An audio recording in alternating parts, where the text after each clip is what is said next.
Welcome back to the Rein in Your Herd podcast. Thanks for tuning in to another episode where we will teach you how to harness the power of the internet to grow your online herd. I'm Laura. And I'm April. We can't wait to watch your business grow when you implement what you learn from the podcast. Whether you own a stable or a boarding facility, offer riding lessons and horse training, or are building an online membership for equine education, these tips can help you get more clients. Thanks for tuning in. If you're enjoying the podcast, please hit subscribe and leave us a review. If you share your business name in your review, you just might hear it in a future episode. All right, so we are ending the year with episode 12 of Rein in Your Herd. And today we're super excited to sit down with Lacy from Dark Horse Yoga Studio. Right now, it's mid-October, and I just purchased her program, Effective Stretching for Horse and Rider. And I'm really looking forward to seeing MJ and I get a lot more balanced when we learn to stretch out and identify problem spots before we ride. Well, welcome, Lacy, to the podcast. Can you tell us the story behind Dark Horse Yoga Studio, the journey that led you to starting a yoga program for horses? Oh, thank you. Glad to be here. And so I grew up with horses riding and competing. And then at 17, I wanted to be a horse massage therapist, but it wasn't really a thing. And then fast forward 5 years later, I was getting out of the Marine Corps and I drove up to Virginia and did the only real horse massage program then. Ended up in New Mexico training horses and realized that one of the mares I'd been the only rider on had a high left hip.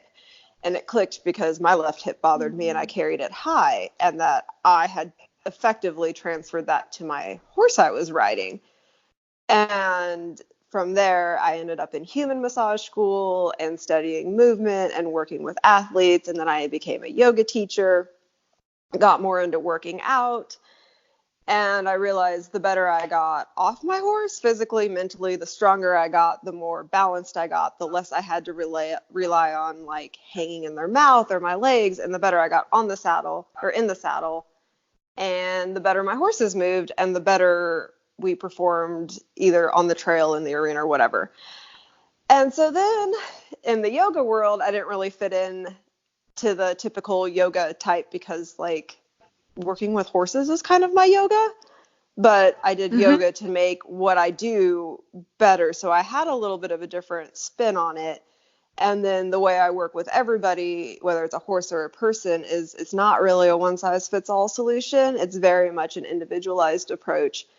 And one day I was running, debating on what in the world was I going to call the newest iteration of my business. And it just hit that it was Dark Horse, because you always bet on the dark horse, and the dark horse is always the odd one out. And then it turned into, like, I found there was a book about dark horse theory where it's more individualized over the industrialized stuff. So I went down that rabbit hole gladly, and it kind of conveys my approach and also brings the horses into it because I can't not talk about horse things. So that was kind of how that ended up. And then I decided to bring everything together with the yoga for the riders, stretching for the horse, and how to make it work together cohesively when the horse or when the rider gets on the horse, because that's left out of a lot of programs. Like, you work on the horse, you work on the rider, but what happens when you put the person on the horse? That has to work too. Oh, I love that. I love that a lot. I was actually reading Charlotte Desjardins, her book, and they actually talked about a lot about that. And like, her saddle maker would say, hey, you're sitting really deep on this side of the saddle. And then she'd work with, she did a lot of yoga and working out too, but then she'd work with trying to fix her hip and then see how it affected the horse. So I thought that really neat that you did that. And that's really cool that you went down the rabbit hole with that. Oh, I go down all kinds of rabbit holes all the time. It's fun. I get some of my best ideas when I'm start with one thing and I end up, wow, I did not know that. Mm-hmm. So yeah, that's how that started and became this. It's so exciting to me because you popped up in my Facebook group, and all of a sudden you were like laying out this business that I was like, oh my gosh, I've never, sometimes you just see someone's business and you're like, I need that in my life, because I have scoliosis. I've always dealt with imbalances and discomfort and that kind of stuff. And then MJ had a stifle as a 3-year-old, my horse, MJ. And so, and I got a little bit of flack of like, what are you doing rescuing this horse that needs constant maintenance? And I'm like, well, guess what? I need constant maintenance. So like, what's the difference really at the end of the day? And so I've been struggling with this kind of like, is it her? Is it me? How do we help us both? And I found your program, and it was just like, boom, this is exactly what I need, because it is definitely both of us, and I need to learn to identify, when is it her and when is it me, and how do we fix it? So I just would love it if you would speak to the importance of like why both the horse and the rider need to be balanced to work effectively together. There is no perfect horse and there is no perfect rider. None of us have perfect movements. We're all coming from compensation issues that can start if you go down some trains of thoughts, like as early as in the womb. How you are all in the fetal position can affect your movement for the rest of your life, and you have zero control over that. So, and the same with horses. And so the more balanced the rider is, and the more out of your own way you are by not holding tension in your hip, or if you do have an injury or something that causes an imbalance, the more you know how to manage it and work with it and around those parameters, the better you can sit in the saddle. And then the horse is also going to have its own stuff that it's bringing to the table. It can have its own, horses can have like left side or right side can be stronger, its own movement issues. It gets kicked, this happens, that happens, old injuries. And then the more you can unravel that, the better you have a chance of bringing two mostly balanced things together, and then hopefully creating a balanced horse and rider team. Kind of. Hopefully. Ideally. Like in the ideal world, yeah. But then real life happens, and a plastic bag happens, and then everything goes out the window. Right. So now that we know a bit about your business, let's talk about how you market it. What are you doing to build up your clientele now, and what worked for you in the past? So marketing, this is the fun part of taking an in-person business online. And it's really exciting for me to hear Laura say that like this business fits something that she was looking for, because I've waited 17 years to hear people say that. Like the path is always perfect and you always get to where you're supposed to be. And in 17 years, I have learned so much more than if I would have became a equine massage therapist when I was 17. And I've got a much bigger toolbox, and I can help a lot more. I've got a lot more experience underneath my belt. But I've been waiting for this industry to catch up with me here for a long time. So this is super exciting. But for marketing, it is still the horse world. And that's an interesting thing to deal with, because it is very much word of mouth, referrals. And then you've got the online Facebook and that marketing world, which is also coming up. And obviously horse businesses are on there, and that's obviously how I found Laura. But I find there's a lot of, not really resistance, but almost like gun shyness to people promising crazy results. So I stay away from that. And I'm working mostly on getting very solid in what I do, how I can help people. I know my work stands for itself. Well, it stands the test of if people actually do the work, it works. But I am still kind of stuck in the old fashioned, let me build a referral based business. Let me one off, where I would like to shift away from that. But I kind of feel like it's balancing an industry that's not really there yet with tools that are way past that. Not sure if that makes a whole lot of sense. It does, and I think it speaks to something interesting that a lot of people, are feeling. And the fact of the matter is, you should and can have both. You know what I mean? Like at the beginning, when you don't have a huge audience and when you're still working out, word of mouth and referrals are going to be how you grow quickly. But then 5 years from now, you want to be able to say, doors are open. And yes, bam, everyone jumps in. Cart's closed. We're done. Yeah. We're full.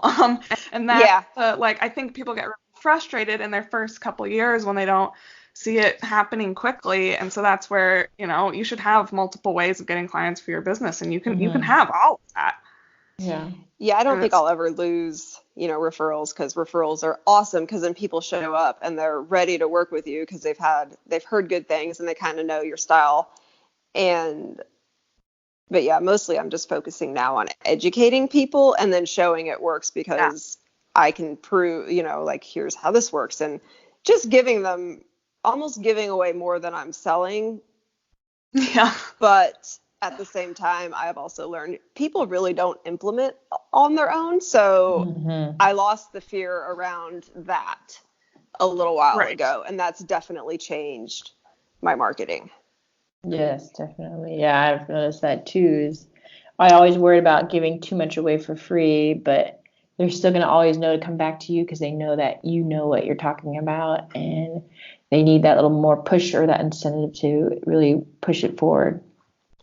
Yeah. I had, like, I can't give everything away. I can't talk about all this stuff. And then once I did, it did shift a lot of things, because they're still going to have questions. Mm-hmm. Yes, exactly. And that access to you and that feedback is worth so much, and people undervalue what that's worth.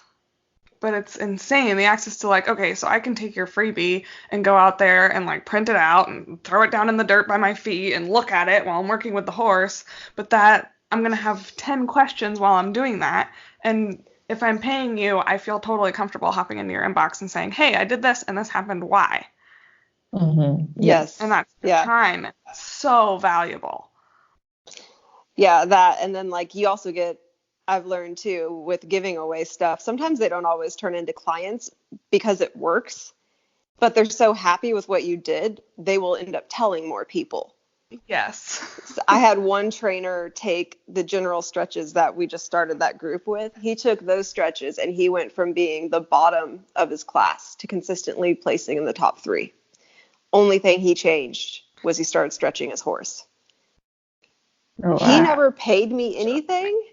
And then he ended up working with me long term, and we did have a good, we ended up doing some specific stuff. But he told so many people about me that I got, like, it ended up being, it was basically referral business. Mm-hmm. Yeah. And even that is like, okay, so absolutely. one person didn't, but it's all how it works out. And I don't know, I guess it's a lot of getting away from the fear that people aren't going to pay you if you do one thing. Yes. So we kind of want to, you're doing an excellent job at this in this episode, but I really want to, like, we're talking to people who are at massively different stages in business, and I kind of want to show people how you're always going to have a challenge in your marketing. You're always going to be facing something that you're trying to overcome. So can you kind of share with us what your biggest challenge in your marketing is today with where you're at? Overcoming my own brain. Probably challenge number 1.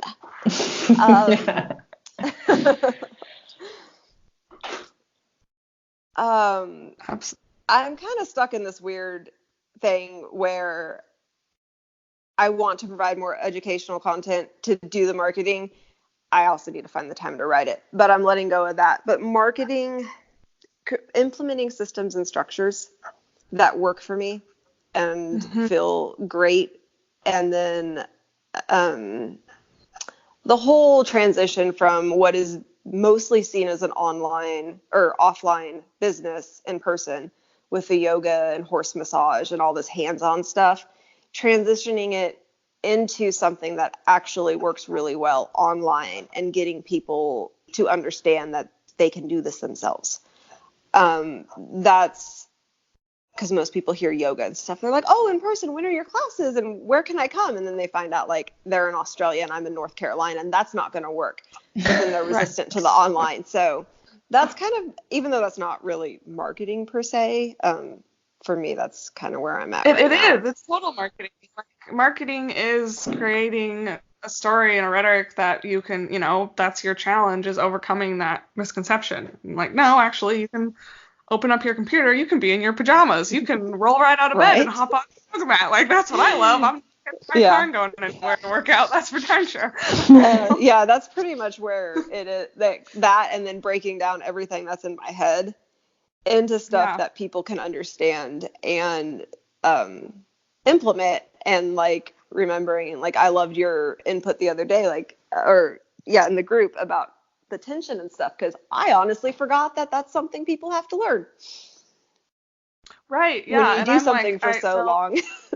yeah. I went from MJ out to the horse rescue and felt like 15 horse butts and was like, what feels different? What is this? Okay. Do you have a lump? Like what? I'm so So I always confused. go side to side. I'm Learning. like, is this side is this side the same Yeah. as this other side? Like we used to do that on helicopters because they're all dual system. If you're not sure what this side's supposed to be, go check the other side and you'll find either they're both wrong or you got one right answer. So Right. go figure, like, I'm like, oh, this side feels like this. Okay, that. And then you eventually just learn and your hands know. But the biggest Yeah. part of that, as with so many things, including marketing, is to turn off your brain to not overthink it. Yes. Yeah, definitely. You always have to think about who you're really trying to go after, and helps me a lot is like I created like a lens statement. It's really weird. It's just like a small statement on like who I'm focusing on and how I'm helping them.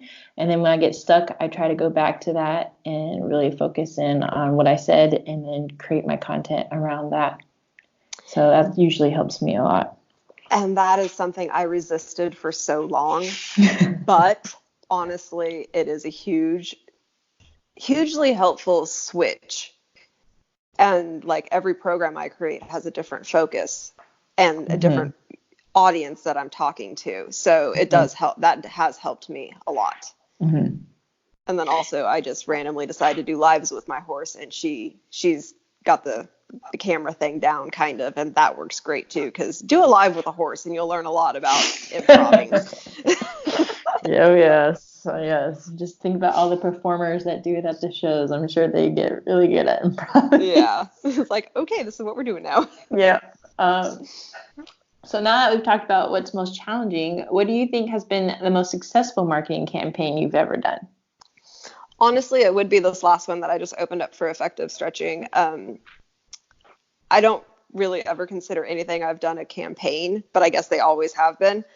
I have always filled programs enough to where I don't consider any of them failures. However, I would always, like, oh, I always could have gotten more people in. But this one was definitely the best feeling one. Mm-hmm. And mostly because I was so grounded in what I was doing. And when I showed up without thinking about how can this make me a sale and just how can I educate people about how this can help them, there was a definite difference in the responses. Shout that loud, please. That Tell the is people in the back. it right there. That is it.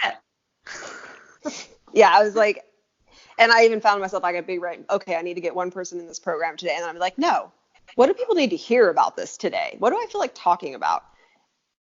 And I'd usually, that would be like, there would be a huge difference in the engagement. I love that. All right, so now is our halfway break segment in the podcast where we like to do a pony update. So this is our fun part of the podcast where we're talking business, we're talking horse industry, but we are all here because we love horses. So, Lacy, tell us about your horses, what you do with them, why you love them, a fun horse story. Give us all the goods on your horses. All right. Well, I currently only have one horse that I just picked up. Her name's Lily. You see her in some of my videos now, actually all of them, because when she decided that I was going to be her new owner, she unwittingly volunteered to be my guinea pig. And sometimes she wonders why, but she's an off-the-track thoroughbred. She's 6. I call her my yearling 6-year-old, though, because she acts like a 2-year-old and she kind of looks like one. She came off the track at some point last year. She won some money. Series of events that I'm not very clear on landed her in a kill pen. She got out of that, and then she's been out for like 8 to 10 months, found me. And so she's RRP eligible for next year. So that's low key on my radar, which is something totally different from this ranch raised rodeo type person, to be dealing with thoroughbreds. And I figured it's just time for me to learn whatever this has to go. And other than that, I've always had horses or been involved in them somehow. But that's my current horse. She's an only child besides my So dog. for those of us who are not super familiar with the thoroughbred world, what's RRP? Retired Racehorse Project. It's where thoroughbreds that have been on the track. It's a big show in Kentucky. There's all different disciplines from the typical like retraining to just dressage, eventing, competitive trail riding, barrel racing. Like there's all these different, and then all the different disciplines, and then the top 5 in each one go for the top like 1, and then there's an overall winner or whatever. I'm not real sure about it either because it's like a new thing on my radar, but it sounds like fun, so I figured why not. Oh my gosh, it sounds like so much fun. I know exactly which thoroughbred I would use. I do not have time to do this. Yeah, I just started working on a membership course for one of the gals that just competed, and I believe she just won the freestyle. Lindsay Partridge was the Harmony Horsemanship, so that was really cool. And I know, of course, I've mentioned her before on the podcast. Fallon Taylor went and won the barrel racing one. So. Yeah, I saw that. Like, there's a lot of people that didn't even know she was doing it, but yeah, I saw that she won. I think she was the overall winner too. But yeah, it's a pretty good thing for showing that thoroughbreds are more than just running race in horses. Circles. And so yeah, it'll be a fun little project. And other than that, I have client horses that have a ton of personality and a barn full of rehab and conditioning horses, and that's pretty much it. It's interesting.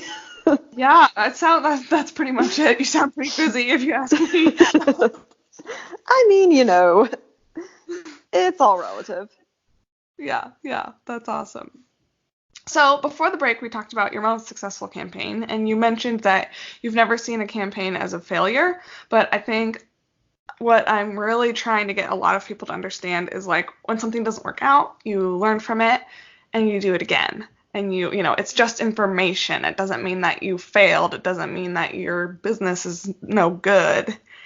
It's information. So can you talk about one that, didn't work out as you planned and kind of what you learned from that and how you continued going forward? Yeah. So when I say I don't consider anything as failed, I mean, I've always had at least a couple people enroll in my courses, so I consider that a success. Right. Yes. However, each one that I've done, I can definitely see, like the first one that I actually did where I would consider it a campaign, I used that information where I was pretty much just only posting on my timeline to my friends and family or the people that they might share it and somebody would see it. That was pretty much my strategy, which is awful, but it worked at the time because that's where I was at. Yeah. So it's not an awful strategy. It's a very limited strategy. And so the next one I did, I started engaging an email list. I had a freebie that I think people downloaded and nobody did. Right. And then I started sort of posting a little bit, like kind of putting my toe out there. We're going to take some baby steps. And it worked a little bit better. And then I got a little bit more confident and I gave a freebie, but then I also told them to give me something that that they were specifically looking for help with, and I would niche it down a little bit. And that worked out really well. And I still use that because then it gets people involved instead of like, oh yeah, here's a bunch of stretches that I can do. Like, yeah, sure, maybe they'll help me. Give me one thing. And that has helped the engagement on my email list. So this time then I had an email list. Then I started posting in more groups. Then I started posting more publicly and talking about things and showing up with what I really know and not just what I thought people wanted to hear. So each time I got a little bit bigger. And then from this last one, I can already see where the next time I launch, it's going to be even more expansive and organized and systematic, so there's not so much in the moment creation. That's like my Achilles heel. I love in the moment creation. I need to have systems and stuff going out no matter what, because I do work with horses, and some days my day starts and the stuff that I think is going to happen doesn't happen until 11 o'clock at night, and then I'm like, well, I kind of blew that whole day. But if I would have had something scheduled, it would have went out regardless. So Right. that's And wouldn't where it be nice to like relax on the patio after that crazy day of walking that colicky horse or having an emergency vet call instead of exactly. having to open up your So computer and work? Yeah.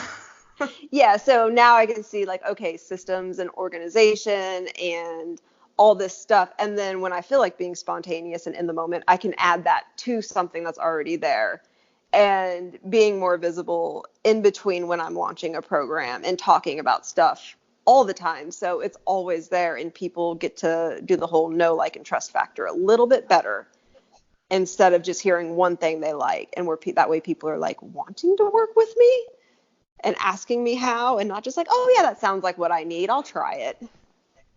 Right. Yeah. Yeah. So we are curious, do you have any questions for us on how maybe we could give you some tips? Can we give you any advice for your marketing or your membership program? I am always open to advice.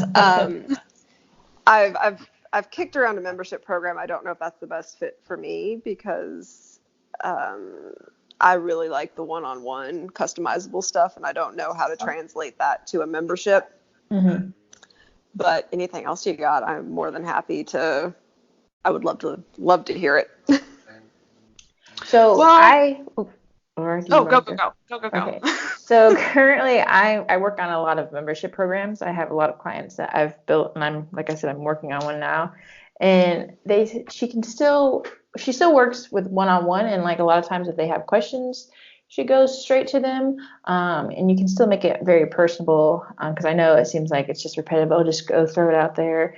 But sometimes you can even add new content. It's just not a membership program that, oh, it's the content that's out there and that's going to stay up there. But you can always add more content to it, or now you've seen, oh, well, this needed a little more, and you can always go back and add it, or you can have options for different versions of things. It's hard to be specific without knowing too much, but that's my fun program. That's good information because I guess my brain, when I think of memberships, I default to like the old, very basic style that you're seeing, like the horse. I've seen it like Reining and Cutting is coming out with it, where basically your membership is a library of videos, or like the yoga memberships where it's just like, oh, here's a bunch of videos you get to choose from, but for $9 you have access to all of these. Yeah. So which that's not really my style. Yeah. Right. So this one you can definitely, like, all I'm doing is completely customizing it.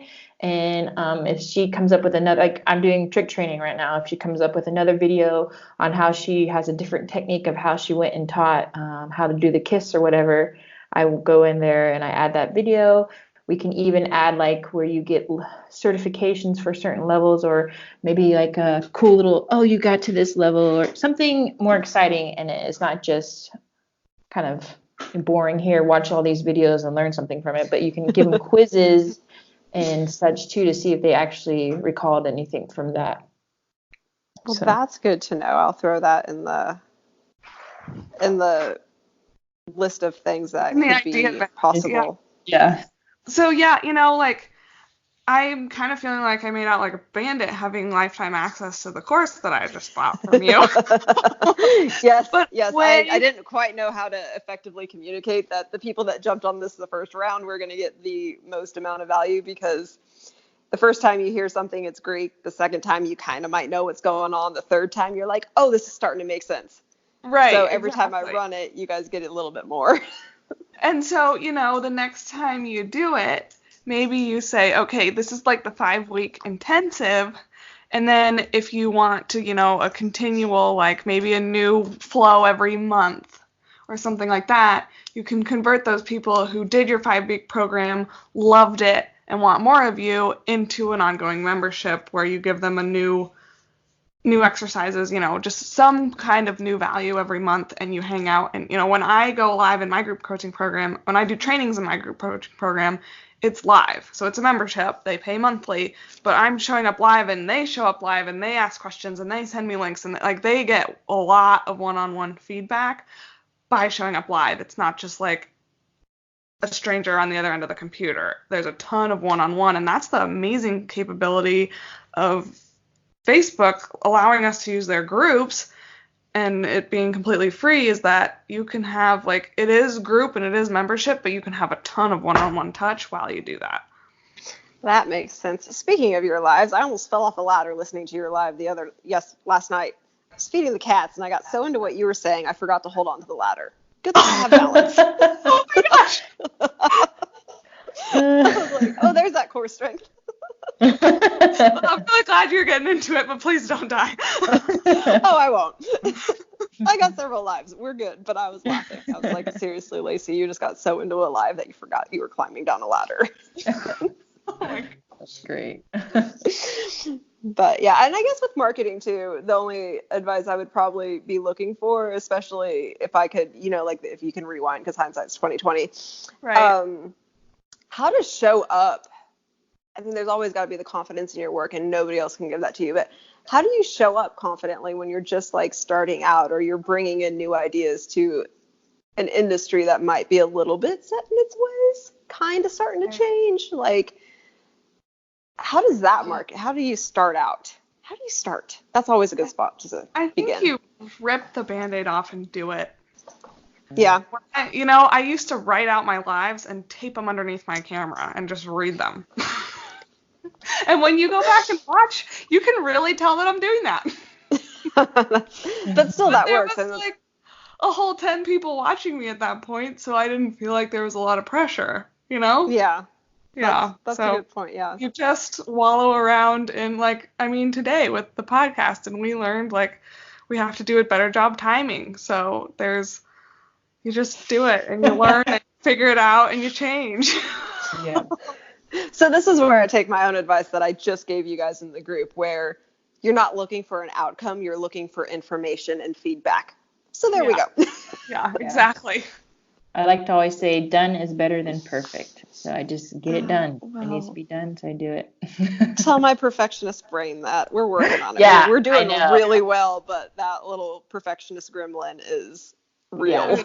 I have to remind myself that all the time. So I want to tape it above my desk just so I remind myself. Yes. I always want to go back and do a ton of changing to things when I've realized I could make something better. I want to go back and fix all, and it's no, nobody's reading your blog post from a year ago. Just leave it there. Do not go back and change that. That is a waste of your time. So Lacy, you have done such an incredible job of creating a business that, really followed your heart. You saw that the world needed this. You knew it was going to be not the easiest thing to get out there and change people's minds and get it going, but you did it anyway. So what advice can you give to our listeners about how they can really be confident in following their hearts and creating a business that they know the world needs, but they're stuck with how to deliver it or if it'll work or, all those paralyzing questions that we ask ourselves at the beginning? Get out of your own way. Yeah. That's a huge one, which I still, I don't think you ever stop struggling with it if you do. I don't either, yeah. But it's something that you learn to use to your advantage instead of letting it paralyze you. It gives you an opportunity to look at things from a couple different perspectives without asking anybody else because you got them all inside your head. Also, find the way that what you want to do and what you know is what your thing. Find the way to effectively communicate that to people. So I want to just teach yoga to horse riders, but people like it better if I call it stretching. We're stretching. Yeah. Huge difference in the engagement because yoga to people brought up all these other concepts all this stuff. And really I'm we're just stretching. That's all this program is. Can we go further? Yeah, that's another thing. And so that too, have different entry points and just get really solid in what you do so your work speaks for itself because results will trump everything. And be personable. Yeah. To some extent. It's all about relationships and talk to people without wanting or expecting anything and go out and network or stay in a network however you want to network in a way that feels good to you. But just get consistent. The one thing I do wish I would have done, 5 years ago when I started wanting to go online is started consistently showing up then. Yeah. However, you can always start now. Like, Exactly. Yes. it's all good. Yeah. So Yeah. you start where you start now, but just start showing up and see what happens. I don't know. It's such a hard question. I don't know why that question's so hard. Oh, no, I think you No, that absolutely was great. killed it. Yeah, you hit all nails on the head. Yeah, I mean, I don't know. That was, I don't know. Tangents. So before we go, tell us about the transformation that you want your clients to go through when they work with you. Without getting too complicated, I guess, I want the horses and the humans to go from aching to amazing is like the simplest way I can put it. Whatever amazing is for them. I don't care if it's a trail ride. I don't care if it's walking around the arena. I don't care if if you're a Grand Prix jumper, you're going, like, I've touched all types of human and horse athletes, and bodies are bodies, muscles are muscles. Whatever you want, let's figure it out. But my biggest thing that I'm realizing that I want to create in people is connection, not only to their horse, because that's important and that's where we're going, but connection to themselves and to their own bodies. Because if you can't check into what's going on with you, the check into another living animal is going to be different. So then also suppleness. Suppleness is huge for what my work is going right now. I love that. I remember going to a chiropractor or even a deep tissue massage guy, and he's like, it's always you horseback riders that come in and we start pushing up on you, and we're like, does this hurt? Does this hurt? And you're just like, no, it doesn't. But you can tell that it's all out of whack. It's just because we're so used to beating ourselves up, and we never are supple or really connect into our bodies. So no, and the bodies are amazing at how much they will rearrange themselves to get the job done. And that's something that, like, horses will do that because they're a prey animal. Horse riders will do that because we know the work never stops and there's no excuses. So like, the animals still have to be fed. They can't live in dirty stalls. Well, so for the most part, you know, but yeah, so your bodies will create a lot of compensation patterns, and you don't even know they're there because they just become your new operating normal. So releasing all that and everything, and both the horse and the human. Yeah, now I definitely go and I definitely make sure I take care of my body, because I know if like we've been talking about, it just makes me a better rider and a better person for my horse.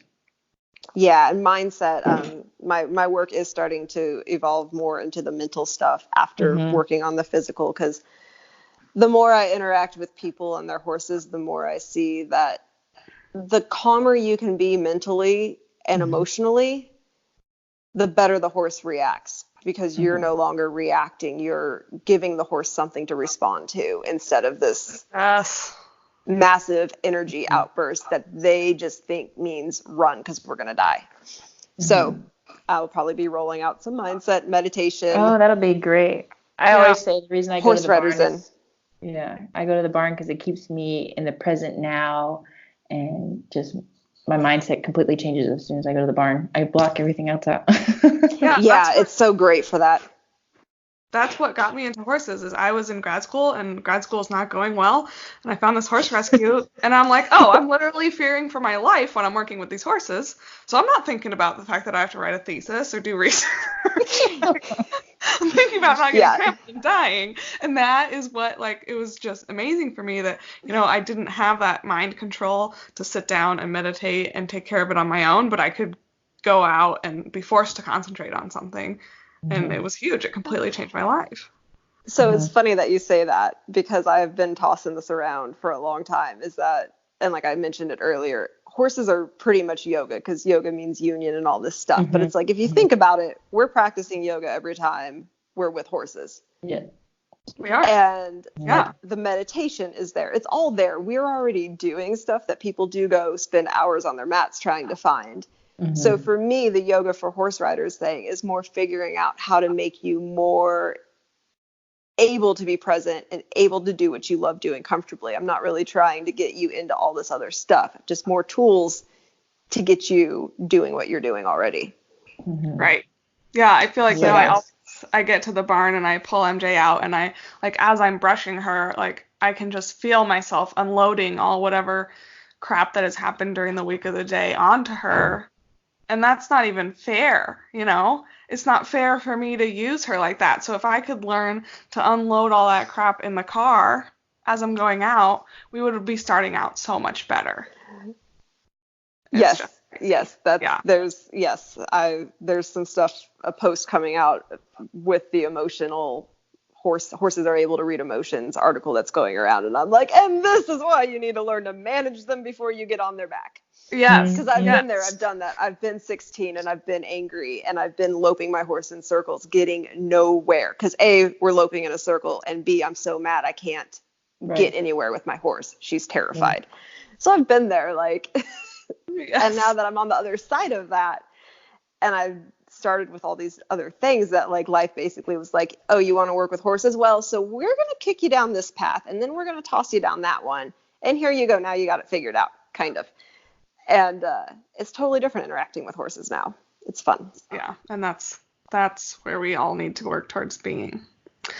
So you are about to launch a complete rebrand, and you're ready to kind of go forward with this thing, share your yoga programs with the world. It's super exciting. I am really excited that I got in on the ground level, and I can't wait to see where it goes. I'm jealous. But tell us kind of where people can find you once the rebrand is out, where they'll be able to find you, where you're going from here, all the good things. Okay, so I actually had to think long and hard about this question last night right before this came out, because I didn't really want to put effort into it before then, because that's how I last minute procrastination. But yes. So I am going to be rolling out everything, Instagram, Facebook, and a website, Dark Horse Yoga Studio, mostly for this work because it just encompasses everything so well.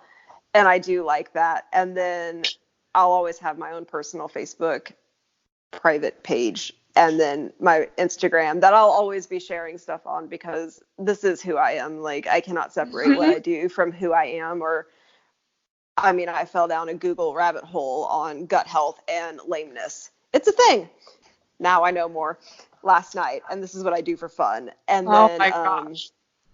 I'll also be upping my freelance game, which I will be doing under Lacy Lawwalker, but that won't necessarily correspond with the yoga studio, although it will be horse and health related. But for this stuff, Dark Horse Yoga Studio, you can find me across everything. And if you want the personality charmingness stuff, then my private stuff, because my personal stuff, because it's a little bit more fun. But you pretty much get the same thing no matter what. So, okay, welcome. That is so neat. We can't thank you enough for taking the time to talk with us, to record this episode. It was so much fun having you on and teaching us about your Dark Horse Yoga Studio. Thank you. Yes, thank you. It was my pleasure. It was a blast. Thanks for listening to another episode. If you're ready for some extra help with the online part of your business, you can work with us. I'm April, and I own Make It Rain, where I help equine businesses gain exposure online through creating content, social media management, SEO, email marketing, video editing, and more. Let me work in your business while you can focus on your business. So don't get bogged down with trying to do all the things. Check me out on my website, makeitrain.com. I'm Laura Langfit with Unbridled Content Marketing. I can help you with all your writing needs. From your website to your social media posts, I love to write, and if I were to take a wild guess, I'd imagine that you don't. Check out my Facebook group. It's called Must Love Horses, Small Business, Social Media, and Content Tips. You can get to know me more there.